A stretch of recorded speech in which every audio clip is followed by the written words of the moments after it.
આખરે સરકારે ખેડૂતોના હિતમાં મોટો નિર્ણય કર્યો છે. મુખ્યમંત્રી ભૂપેન્દ્ર પટેલે ખેડૂતો માટે 10,000 કરોડના રાહત પેકેજની જાહેરાત કરી છે. 10,000 કરોડની રકમ એ કોઈ નાની રકમ નથી. આનાથી ખેડૂતોને મહત્તમ અંશે ફાયદો થાય તેવું લાગી રહ્યું છે. જો કે ખેડૂતોને નુકસાની પેટે વળતર કેટલું મળશે, ખેડૂતોના ખાતામાં સીધી રકમ કેટલી જમા થશે તે આવનારો સમય બતાવશે. પરંતુ હાલ તો જે પ્રમાણે મુખ્યમંત્રીએ જાહેરાત કરી છે, કમોસમી વરસાદના કારણે ખેડૂતો પરેશાન હતા અને વિવિધ જિલ્લાના ખેડૂતો આંદોલન રેલી સ્વરૂપે ખેડૂતોને રજૂઆત સરકારની પહોંચે તે માટે કરતા હતા.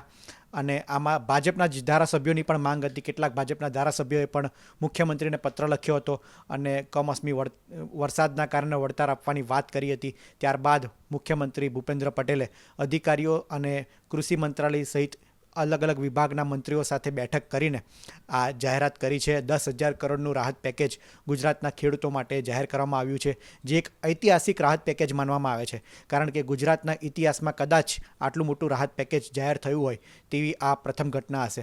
આ અગાઉ 4 દિવસ અગાઉ રાજ્ય સરકારની બેઠક મળ્યા બાદ કૃષિ મંત્રાલયે પણ ટેકાના ભાવે ખરીદી કરવામાં આવશે તેવી જાહેરાત કરી હતી. તે પ્રમાણે મગફળી, મગ, સોયાબીનની સરકાર ટેકાના ભાવે ખરીદી કરશે, પરંતુ આમાં કપાસનો કોઈ ઉલ્લેખ નહોતો. અને આ ઉપરાંત જે મગફળી અત્યારે પલળી ગઈ છે તેને ટેકાના ભાવે સમાવેશ કરવામાં આવશે કે કેમ તેની પણ સ્પષ્ટતા એ રાજ્ય સરકાર તરફથી કરવામાં આવી નથી. આગામી સમયમાં રાજ્ય સરકાર આની વિગતવાર માહિતી આપશે. કેવી રીતના ખરીદી કરવામાં આવશે, રાહત પેકેજ કેવી રીતના વિસ્તાર વાઇઝ અને ખેડૂત દીઠ આપવામાં આવશે તેની માહિતી આગામી સમયમાં આપવામાં આવી શકે છે. હાલ તો સરકારે જે આ મોટો નિર્ણય કર્યો છે તેની વાત કરીએ તો 46 લાખ હેક્ટરમાં ખેડૂતને કમોસમી વરસાદના કારણે નુકસાન થયું છે. ખૂબ મોટું નુકસાન હતું, કારણ કે ઓક્ટોબરના સમયમાં, ઓક્ટોબરના અંતમાં આ પ્રમાણેનો વરસાદ પડવો અને ખેડૂતોને નુકસાની થઈ, તેનાથી ખેડૂતો ખૂબ પરેશાન હતા.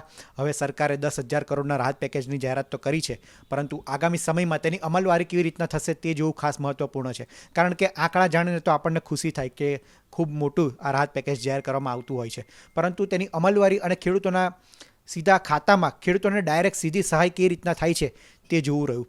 આ અંગે આપનું શું માનવું છે તે અમને જણાવજો.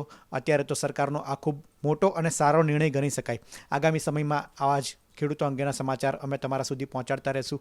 હાલ મને આપશો રજા. ધન્યવાદ.